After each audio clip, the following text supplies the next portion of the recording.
Grand Track 10 was the first racing game released in 1974, but I'm sure most people think of the 80s titles like Pole Position and Outrun as the earliest in the genre.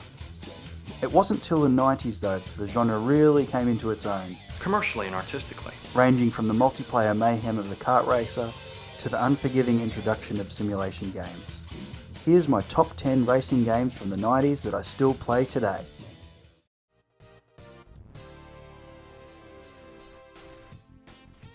Wave Race is probably the most unique game on this list. Racing jet skis isn't really a common feature in games apart from the newer GTA and Far Cry games. But wow, the handling of the jet skis and the wave physics still hold up today.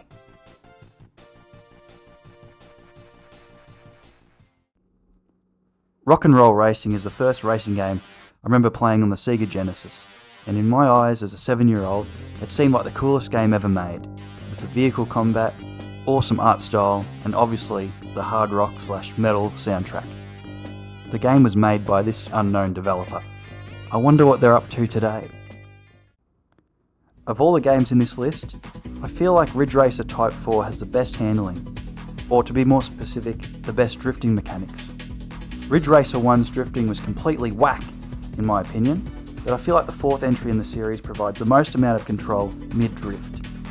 The main championship mode feels the most alive out of all these games as well, with the race engineer providing, well for me anyway, mostly negative feedback after each race. The Road Rash series is a wonderful mix of high-speed motorbike racing with extreme violence. At first glance this looks like a typical racing game. You start off at the rear of the grid, working your way through the field, then you notice the other riders trying to knock you the fuck out. Each racer has a health meter that depletes every time you attack them using your fists or weapons that you steal from the riders. When you're not engaging in motorbike combat, you are dodging the traffic on the road and the wildlife. Before the Neons and Nitro of the Underground series, there was Need for Speed High Stakes. This game was built on the foundations laid out by Hot Pursuit and includes a challenging career mode seeing you buy, sell and upgrade cars, escape from the police, and race for pink slips. High Stakes has aged so well, maybe not graphically, that I'd rather play this game than the most recent entry in the series. Okay, full disclosure here, I did not have a PlayStation 1 in the 90s. I went from my Genesis, then on to what I thought was the dark side being the Nintendo 64, with Mario Kart as my first game for that system.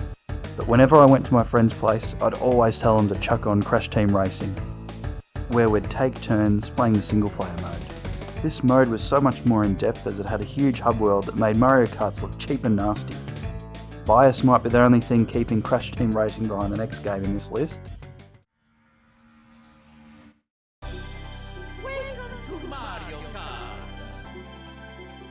The ultimate party game, Mario Kart 64, reminds me of the intense 4-player insanity, with the green and red shells flying everywhere, the sound of disappointment as the player in first position sees the dreaded blue shell on its way to ruin their day.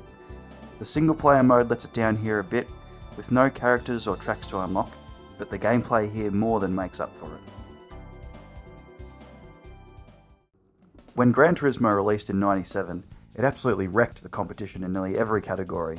The cars were so detailed you could tell their exact make and model, and the amount of cars here dwarfed anything seen on consoles. The upgrading and tuning was like nothing we'd seen before. It was so in depth, and the handling, at the time, really solidified this game as the driving simulator. Then in '99, Polyphony released this, Gran Turismo 2, which had more cars, tracks and race events. It was bigger and better than the original in every way. The only reason it's not number one on my list is the absolute whack and on-rails AI that will not move out of the way or dodge you no matter how much room you leave for them. Also, only having 5 opponents really makes the races feel lonely. Despite these negative attributes, even the biggest Nintendo fanboys can appreciate that technically speaking, this game is very impressive.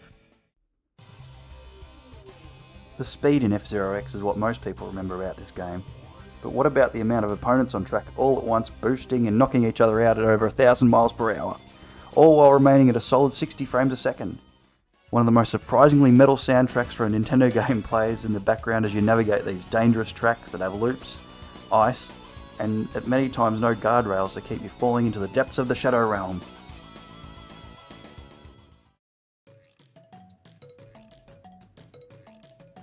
Mario Kart has the more memorable characters, tracks and power-ups, and a better multiplayer mode. But Diddy Kong Racing single player mode really shines with its varied race modes, like the Silver Coin Challenge, the boss races, and the battle mode.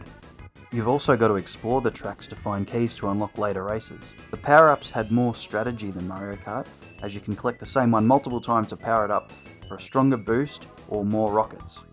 The single player mode is lengthy and challenging, and you can even play it through in 2-player co-op using a code. This game makes me miss the rare Evolve that pumped out quality game after quality game. It's not just my favourite racing game of the 90s, it's right up there with my top 10 racing games of all time. That wraps up my top 10 racing games from the 90s. Please don't be afraid to rate it good, bad or garbage in the comments, and make sure you post your top 10 as well.